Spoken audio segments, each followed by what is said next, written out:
hello everyone, how are we all today? So yes, today is a new day and we are starting fresh. तो काफी लोगों का NDA UGC net exam हो चुका है and now जो लोग एग्जाम क्लियर कर चुके हैं, स्पेशली ये वीडियो उन लोगों के लिए।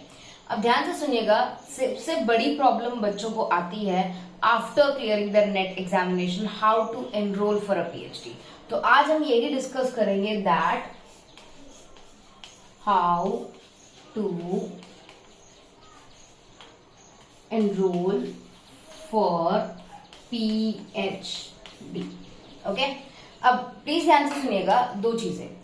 कई लोगों को लगता है जिनका जेआरएफ नहीं हुआ, अब उनको और कोई फाइनेंसेस नहीं मिल सकता and they might have a lot of problem financing their own PhD, because अगर आप पीएचडी एक पब्लिक इंस्टीट्यूट से करते हो सो it will cost you like 2 or 2.5 lakh rupees, whereas if you go for a private institution it will cost you around 5 lakh rupees। okay, so PhD करना कोई सस्ता काम नहीं है। of course इसमें आपका टाइम लगेगा, एनर्जी लगेगा, एफर्ट लगेगा, सबसे ज्यादा तो time, because it will take around 3 to 4 years of your life first। second, it is very costly, right? and third, you need to put your entire efforts। आपको बहुत मेहनत करनी पड़ती है इसमें,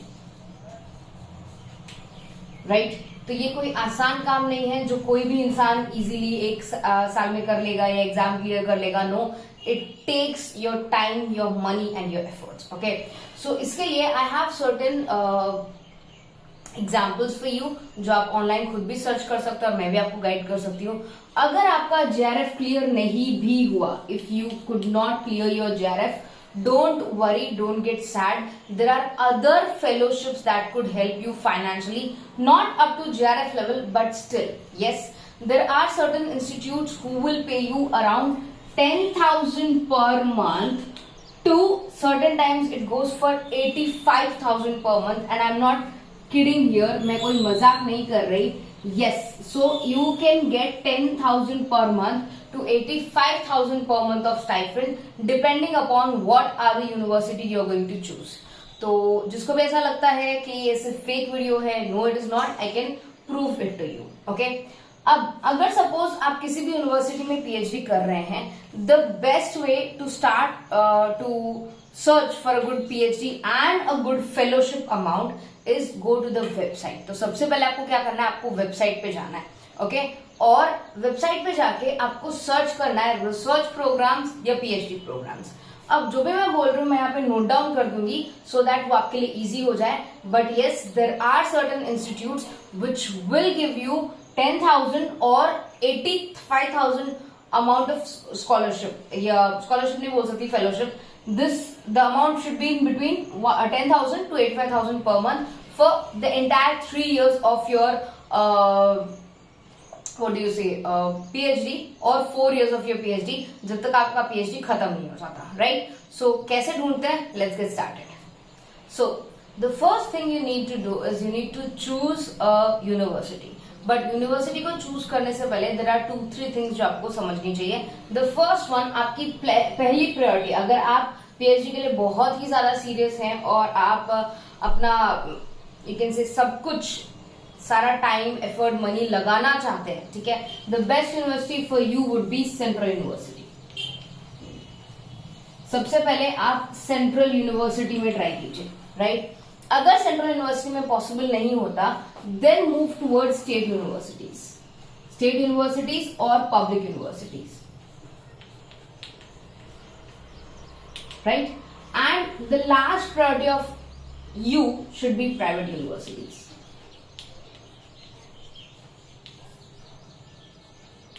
अब ऐसा क्यों?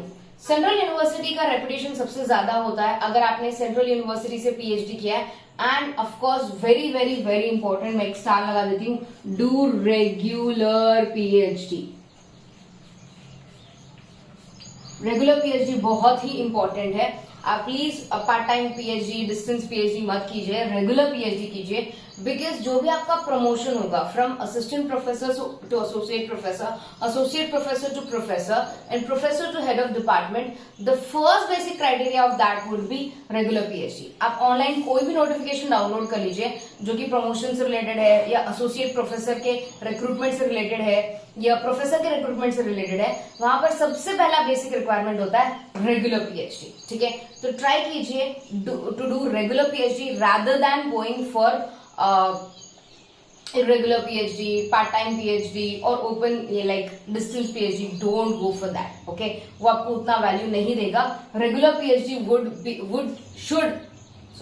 regular PhD should be your priority. Regular PhD ही आपकी प्रायोरिटी होनी चाहिए, पहली बात। दूसरा, सेंट्रल यूनिवर्सिटीज का वैल्यू सबसे ज्यादा होता है, उसका रेपुटेशन सबसे ज्यादा होता है, और अगर आप सेंट्रल यूनिवर्सिटी, स्टेट यूनिवर्सिटी या पब्लिक यूनिवर्सिटी में जाते हैं, आपका कॉस्ट बहुत कम लगता है। You can easily do your PhD within 2 lakh rupees. Okay, so that is why I am stating central, state या public universities would be the best.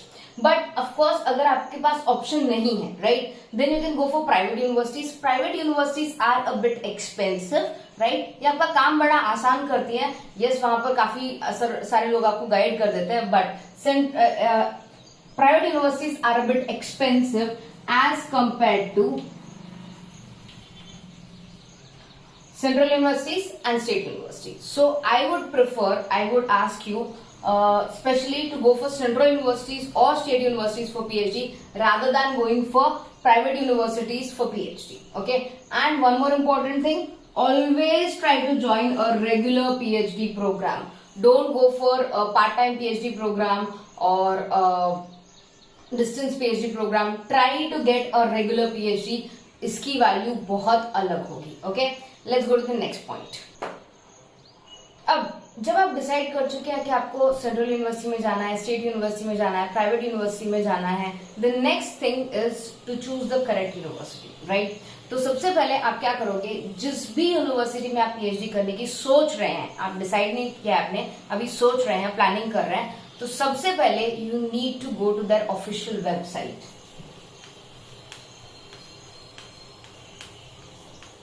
आप पर्टिकुलरली उस यूनिवर्सिटी के वेबसाइट पे जाएंगे, ये आपका पहला स्टेप होगा। ठीक है, वेबसाइट पे जाते you can get various columns like career, programs etcetera.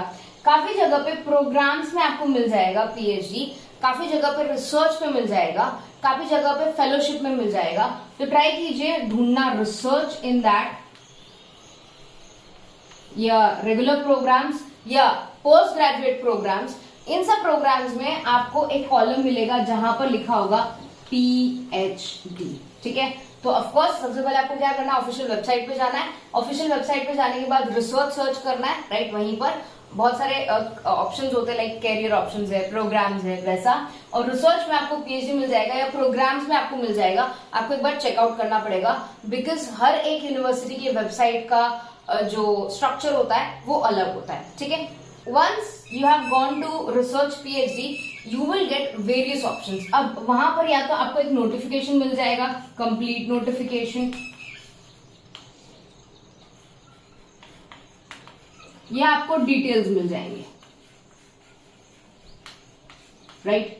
आपको जो भी मिले प्लीज उसको डाउनलोड कीजिए या उसको थरोली रीड कीजिए, उसका एक एक पॉइंट रीड कीजिए। नोटिफिकेशन या डिटेल्स में आपको क्या इंफॉर्मेशन मिल सकती है जो आपके लिए बहुत जरूरी है? First is your due date और द लास्ट डेट बोल सकती हूं मैं, कि लास्ट डेट क्या है to apply for PhD. PhD का एप्लीकेशन का लास्ट डेट क्या है? ठीक है, सबसे पहले ये। दूसरा, उसके एप्लीकेशन का प्रोसीजर क्या है, मतलब आपके क्या क्वालिफिकेशंस चाहिए,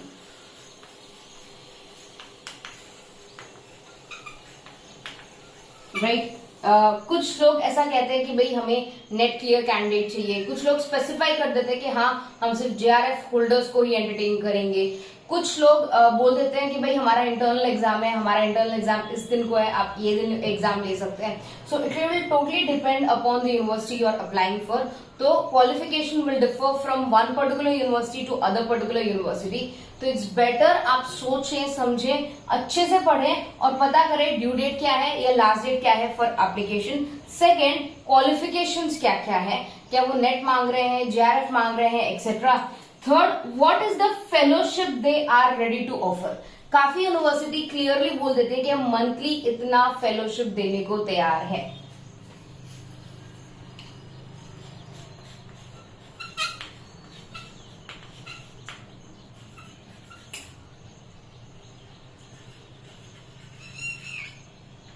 तो आप फेलोशिप अमाउंट भी पता कर सकते हैं कि exactly what they are ready to offer. आप पता कर सकते हैं कि भाई वो कितना फेलोशिप देने को तैयार है, ठीक है। And last but not the least, they would definitely ask for a research proposal and the past research papers। ये दोनों अगर सपोज आपका नेट क्लियर है, ठीक है, नेट के साथ आपके चांसेस सबसे ज्यादा हो जाएंगे to get enrolled into any PhD और selected into any PhD if you have two things very clear. One is your research proposal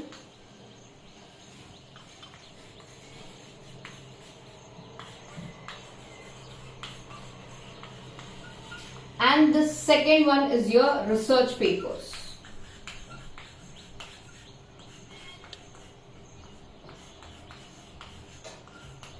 okay अगर आपके पास ये तीनों चीजें हैं, ठीक है, you will have a higher chance as compared to any person to get into that PhD program। Net की जगह JRF है तो भी चलता है, कुछ जगहों पे सेट भी वो लोग अलाउ करते हैं। तो ये second, research proposal, a very clear, very crisp, very sharp research proposal and research papers. अगर आपने ऑलरेडी किसी भी अच्छे जर्नल में एक दो रिसर्च पेपर्स पब्लिश कर दिए हैं, this will add a very good value, right. तो ये आपके चांसेस बहुत ज्यादा इंक्रीज कर देगा to get selected in any university PhD program। So yes, जब भी आप PhD प्रोग्राम के बारे में सर्च करें तो सबसे पहले ये वीडियो देखने के बाद आपको ये पता चल गया होगा that you have to go to the official website first, then you have to search for the research or the programs and go to PhD, download the notification, get all the details। Details में आपको ये पता चल जाना चाहिए कि last date क्या है, राइट, प्रोसीजर क्या है, full you can say form fill करने का,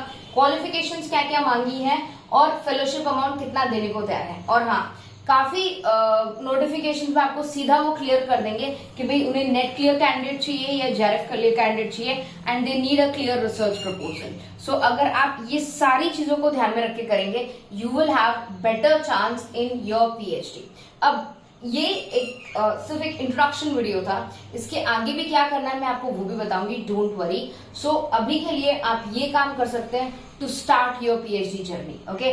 अब इसके आगे अगर कोई नोटिफिकेशंस आएंगे तो of course I will update you. Make sure you subscribe to this particular channel to get more updates like this. Take good care of yourself, study hard and all the best for your PhD interviews. और हाँ, I will be uploading one more or 3-4 videos on how to apply for PhD। First of all, how to read the notification clearly। Third, ये details कहाँ से पता करें वो भी, and how to crack a PhD interview। Fine. So take good care of yourself, study hard everyone, bye।